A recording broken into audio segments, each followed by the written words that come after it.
नमस्कार, जय हिंद। मैं विनोद बिंद आप लोगों का बहुत बहुत स्वागत करता हूं। दोस्तों, आज हम पढ़ने वाले हैं सिंधु नदी तंत्र। ठीक है, तो सिंधु नदी तंत्र के बारे में देखेंगे, इनसे कौन कौन से नदियां आकर के इसमें मिली हैं और कहाँ से उसका उद्गम हुआ है, तो उसके बारे में जानेंगे। आप सिंधु नदी तंत्र का मैप देख लीजिए एक बार इसका। ठीक है ना, ये सिंधु नदी है। सिंधु नदी है, यहाँ से मानसरोवर झील, ये देखिए बोखरचू ग्लेशियर है, और बोखरचू ग्लेशियर पिघल करके मानसरोवर झील में इसमें अपना जल पिघल पिघल के गिराता है, और इसी मानसरोवर झील से ये सिंधु नदी निकली है। यानी सिंधु नदी का उद्गम पूछेगा एग्जाम में, तो आपको क्या बोलना है? मानसरोवर झील से। ठीक है, लेकिन अगर मानसरोवर झील ना दे करके बोखरचू ग्लेशियर दे, तो तब भी बोखरचू ग्लेशियर ठीक कर देना। ठीक है ना, क्योंकि देखिए बोखरचू ग्लेशियर का जल ही पिघल करके मानसरोवर झील में जाता रहता है। ध्यान रखिएगा इसको। देख लीजिए इसमें कौन कौन सी नदियाँ। श्योक नदी गिरी आकर के है, फिर नुब्रा नदी है। देखिए नुब्रा नदी जो है ना, सियाचिन ग्लेशियर से निकली हुई नदी है। ठीक है ना, यहाँ सियाचिन ग्लेशियर है, उससे नुब्रा नदी निकली है। फिर उसके बाद देखिए स्वात, काबुल, कुर्रम, तोची, गोमल, तो ये अफगानिस्तान और पाकिस्तान की नदियाँ इसमें हैं। और हम भारत की दृष्टि से देख रहे हैं तो देखिए भारत में हमें वहीं कितना 6 नदियों के बारे में पढ़ना होता है। कौन कौन सा? सिंधु, झेलम, चिनाब, रावी, ब्यास, सतलज। मैंने वैसे ही मैप बनाया है, आप देख सकते हैं। इन नदियों का क्रम भी पूछता है ना। तो क्रम पूछेगा तो ध्यान रखिएगा, सिंधु नदी, झेलम नदी, फिर चिनाब नदी, रावी, ब्यास, सतलज। ध्यान रखिए, सिंधु, झेलम, चिनाब, रावी, ब्यास, सतलज। और ये नदियाँ बहती बहती एक दूसरे में मिलते मिलते मिलते जा करके अंत में सिंधु नदी में अपना जल गिरा देती है। आइए शुरुआत करते हैं। सिंधु नदी, इसकी लंबाई कितनी है? लंबाई 2880 किलोमीटर है ना, और भारत में इसकी लंबाई कितनी है? 709 किलोमीटर। भारत में सिर्फ 709 किलोमीटर लंबाई है। इसका मतलब ये हुआ कि भारत के अलावा भी अन्य देशों में बहती है ना। जी हाँ, देखिए 709 किलोमीटर सिर्फ भारत में बहती है। इसके अलावा जो इसकी लंबाई है वो चीन में और पाकिस्तान में है। यानी कि ये एक अंतर्राष्ट्रीय नदी है। ये 3 देशों से होकर बहती है, चाइना, इंडिया, पाकिस्तान। ठीक है ना। इसका उद्गम कहाँ से हुआ? बोखरचू हिमनद से, या फिर मानसरोवर झील से, या फिर चेमायुंगडुंग ग्लेशियर से। देखिए क्या हुआ, बोखरचू जो ग्लेशियर है, इसका जो पिघल करके बर्फ़ पिघलता है तो पानी कहाँ जाता है? मानसरोवर झील में। चेमायुंगडुंग ग्लेशियर भी, इसका भी जो जल बर्फ़ पिघलता है तो कहाँ इसका पानी जाता है? मानसरोवर झील में।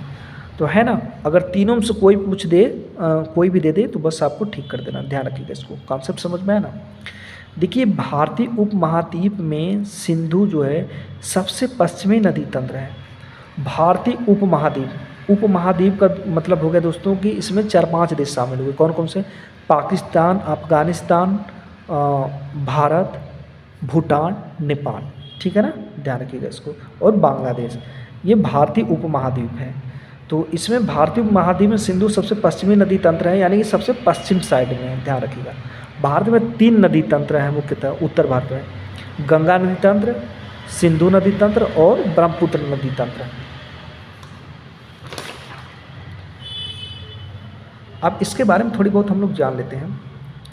देखिए गिलगिट गार्ज, ये जो है 5200 मीटर गहराई है। इसी के पास से सिंधु नदी दक्षिण की ओर मुड़ जाती है। गिलगिट जो गार्ज है ये लगभग में 5200 मीटर खड़ी गहराई है। ठीक है ना, देखिए ऐसे है, दोनों तरफ पहाड़ियाँ हैं खूब ऊंची, 5200 मीटर, और जो बीच वाला भाग है ना, बीच वाला, इसी में सिंधु नदी बहती है। इसी में वहाँ पे गिलगिट गार्ज के पास सिंधु नदी बहती है, और ये जो खड़ी ढाल है ये 5200 मीटर ऊंचा है। ध्यान रखिएगा इसको। ये अंतर्राष्ट्रीय नदी है।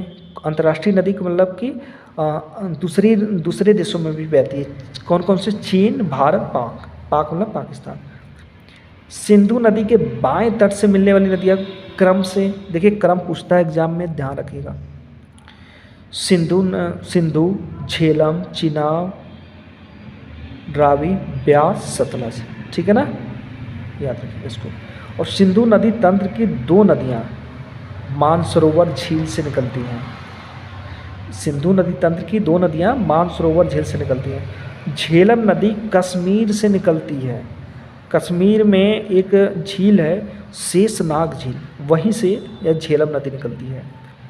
शेष 3 नदियाँ हिमाचल प्रदेश से निकलती हैं। कौन कौन सी? चिनाब, रावी, ब्यास। देखिए अभी इन तीनों के बारे में हम अलग अलग से पढ़ेंगे। चिनाब का पहले नाम चंद्रभागा था, ठीक है ना। चिनाब का पूर्व नाम चंद्रभागा था, यानी कि पहले एक जगह चंद्र है फिर दूसरी जगह भागा, ये दोनों नदियाँ मिलती हैं तब जाकर के चिनाब नदी होता है। तो इस तरह से अभी तीनों नदियों के बारे में हम तीनों छः नदियों के बारे में अभी हम पढ़ेंगे। पांचों नदियाँ सम्मिलित रूप से पठानकोट में अपना जल गिराती हैं। देखिए पांचों नदियाँ कौन कौन सी? झेलम, चिनाब, रावी, ब्यास, सतलज। ये पांचों मतलब धीरे धीरे एक एक साइड मिलते मिलते मिलते अंत में पठानकोट में अपना जल सिंधु नदी में गिरा देते हैं, ठीक है ना। देखिए एक समझौता हुआ था, सिंधु नदी जल समझौता 1960 में, है ना। हमारे पंडित जवाहरलाल नेहरू जी ने किया था पाकिस्तान के साथ। इसमें क्या समझौता हुआ था? जो सिंधु नदी है ना, सिंधु नदी चाइना में बहती है, फिर चाइना से इंडिया आती है और इंडिया से पाकिस्तान जाती है। तो इस नदी के बारे में ये समझौता हुआ था भारत और पाकिस्तान के बीच कि सिंधु, झेलम और चिनाब, यानी जो पश्चिम की 3 नदियां हैं, इसका जल का 80% उपयोग पाकिस्तान करेगा और 20% का उपयोग भारत करेगा, ठीक है। और सिंधु नदी तंत्र की 3 जो पूर्वी नदियां हैं, कौन कौन सी? सतलज, रावी और ब्यास। इस जल का उपयोग भारत 80% करेगा और 20% उपयोग पाकिस्तान करेगा, ऐसा समझौता हुआ था। तो भारत अभी इस पर डैम बनाना चाहता है, जिसका पाकिस्तान काफ़ी विरोध कर रहा है। उसका ये कहना है कि भारत अगर इस पर डैम बना देगा ना, तो कल को हमारे पीछे लड़ाई झगड़ा होता है, युद्ध होता है ना, तो भारत उस डैम का सारा पानी खोल देगा, जिससे कि पूरा पाकिस्तान जलमग्न हो जाएगा, नष्ट हो जाएगा। इसलिए जो पाकिस्तान है ये विरोध करता है कि सिंधु नदी और सिंधु नदी तंत्र पे जो भी है डैम मत बनाइए, ठीक है ना। तो इस तरह से सिंधु नदी तंत्र समाप्त हो गया और नेक्स्ट पार्ट में पढ़ेंगे ब्रह्मपुत्र नदी तंत्र। तब तक के लिए इजाज़त दीजिए, धन्यवाद।